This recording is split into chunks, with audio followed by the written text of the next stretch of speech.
All right, tomorrow I will be going to a funeral tomorrow of a 105-year-old woman.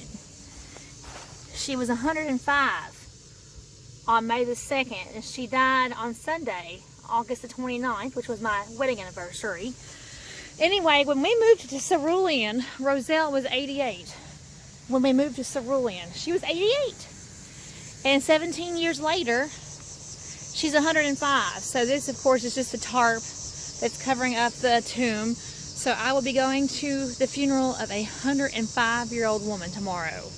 I don't know, I have never known anybody until her, Rozell, that even lived to be 100. And then when she lived to be 105, she was like the Energizer Bunny. She kept going and going and going.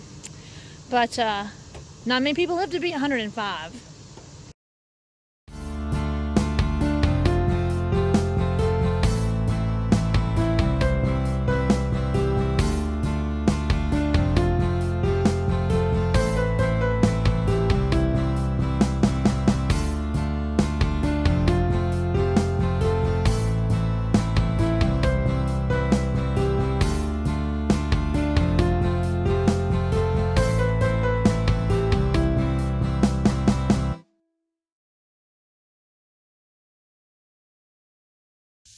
Okay, it is the morning of September the 2nd, Thursday, September the 2nd, 2021, and I am getting in my vehicle on my way to the funeral of the 101-year-old lady, my neighbor, 2 houses down, and I was just reflecting that it was last Thursday, it was this time last Thursday that I went to the funeral of a Mennonite lady, and I get to wear my makeup to this funeral.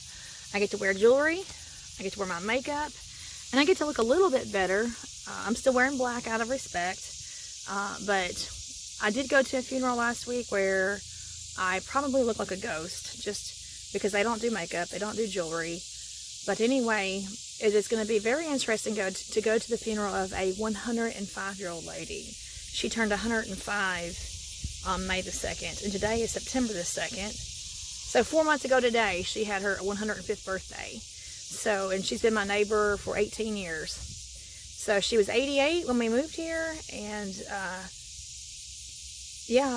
17 years later, she's 105. So that's where I'm heading off to right now. So I'm almost at the funeral home, and then I realized, oops, I don't have my mask. I don't have a mask, and I didn't even have a black one, and I'm wearing black. Anyway, so I ended up stopping by the Minute Mart, which is outrageous, absolutely outrageous. But anyway, I purchased a black mask to go with my black clothing to go to the funeral. But I'm so used to these days, we're not as strict as normally lately, and they haven't been requiring masks as much.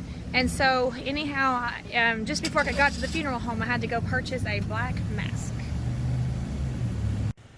Okay, I got my black mask on, and of course it was made in China. Made in China. And at the tune of $4. $4 for this little piece of tiny little, I mean, it's just as skimpy as it can be. But anyway, going to a funeral, decided I need a black mask. Oh, $4 for this skimpy little mask. It is what it is. Alright, so this is the funeral home. This is Goodwin Funeral Home. And I have just come out of the funeral. And so this is the hearse that will be carrying her away.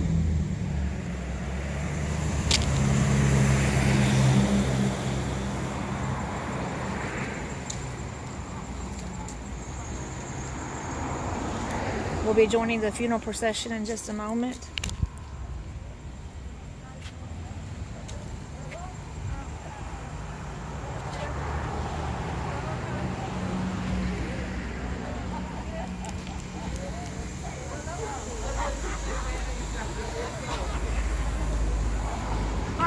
So I'm in my vehicle. I didn't want to be very conspicuous. I didn't get any pictures of her in the casket or any film of her in the casket because I know that that would not only creep a lot of you all out, but it's just very disrespectful.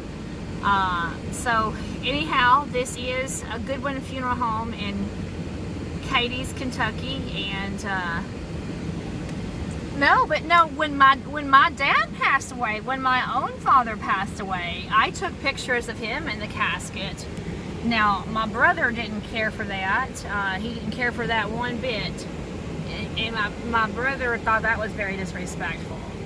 But, but that was my dad, and I felt like that I had the freedom to do that. And my dad had a military funeral.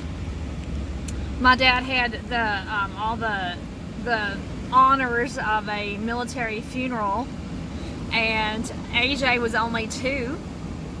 And he was not, my mom thought he was too young to go to the funeral. So I felt that it was very, very appropriate to take pictures of my dad and the funeral for my son's sake. Anyway, but that was my own family. That was my own family. Oh, okay, here we go. See, now the casket's been closed. Now, see, I'm not out there, like, in everybody's face. So there goes Miss Rozell. Like I said, I took pictures and videos of my own dad in the casket, but I wouldn't do it for somebody else's. Just would be very disrespectful.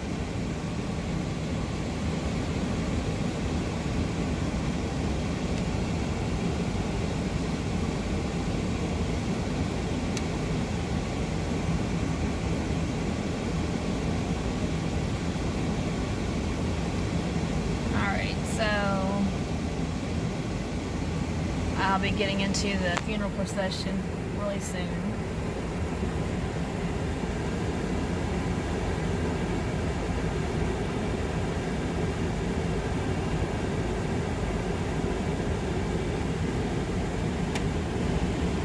Alright, it was such a beautiful funeral.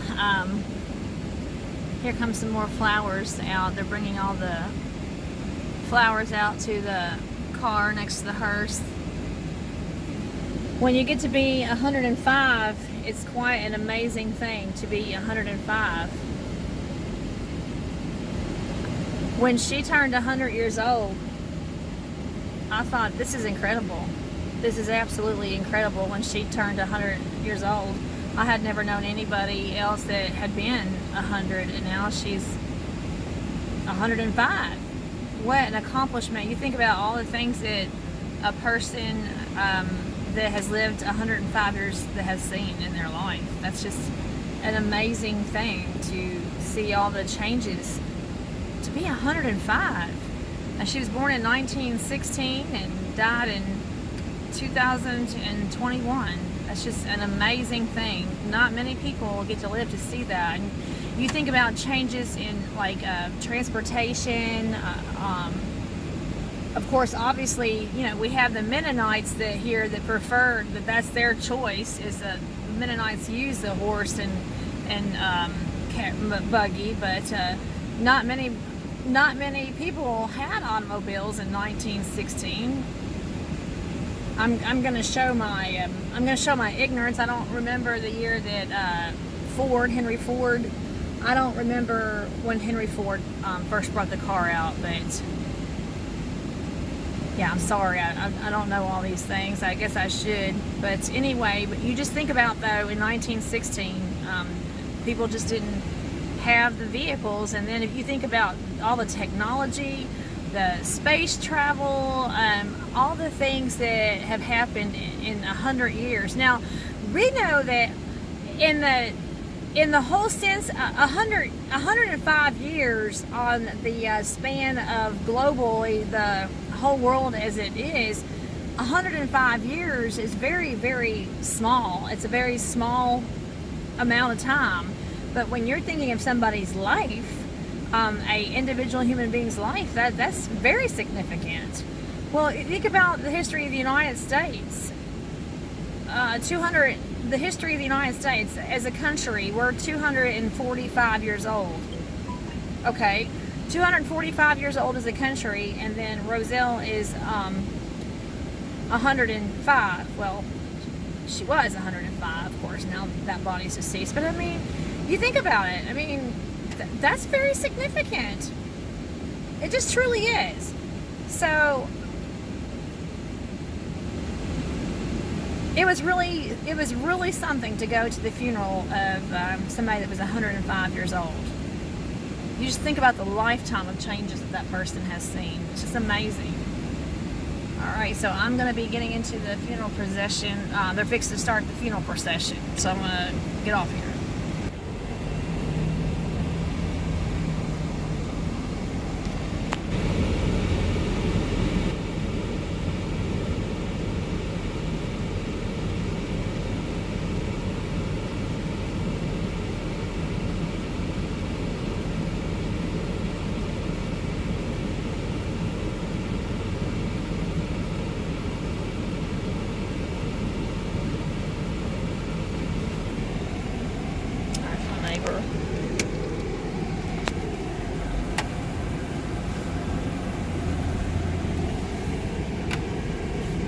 Now, something that you'll see here in our tradition is that you'll see some traffic that's stopped on the side of the road. You'll see this.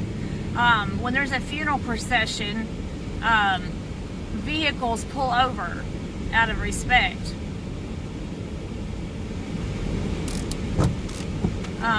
Why? I was trying to put I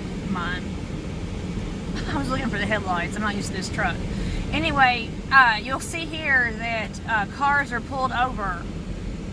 When we have a funeral procession, the other lane of traffic pulls over out of respect, and that's just, you don't see that done very often these days anymore, but it's nice when you see it, when people pull over after seeing a hearse in a funeral procession.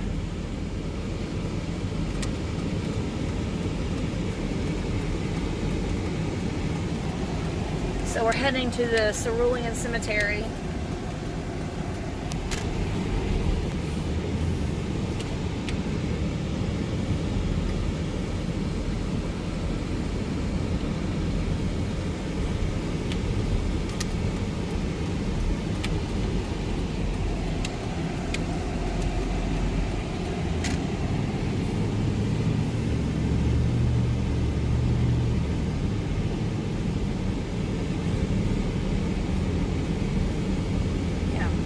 That's always nice when you see cars that are pulled over for a funeral. Oh, we're coming up on a church here. I want y'all to see this. I want you to see, this is really pretty with this church right here, the 3 crosses. I mean, that's not something just for Easter. That's something that they have all the time. These crosses. That's not just for Easter.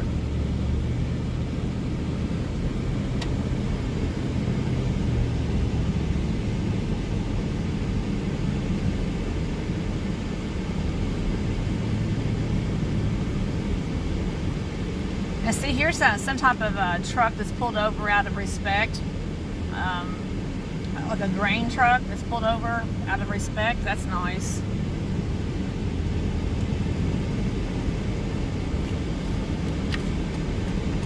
I just remembered I should put my blinkers on.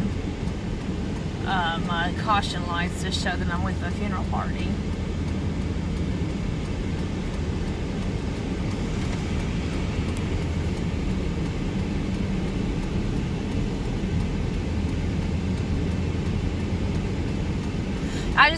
It's funny, normally Stephen is the one that makes driving videos. I just thought about that. Yes, normally Stephen is the one that makes driving videos.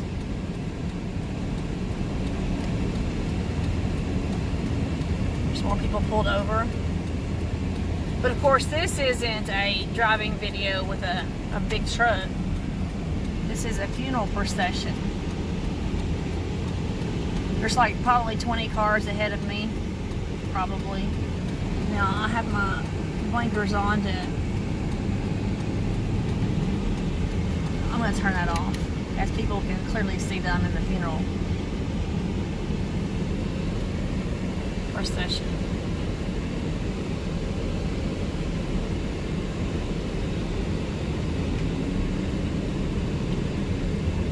like seeing people being respectful and pulled over. I like that very much. I don't know if that's just a southern thing where people pull over out of respect, but it's something that's nice to see that.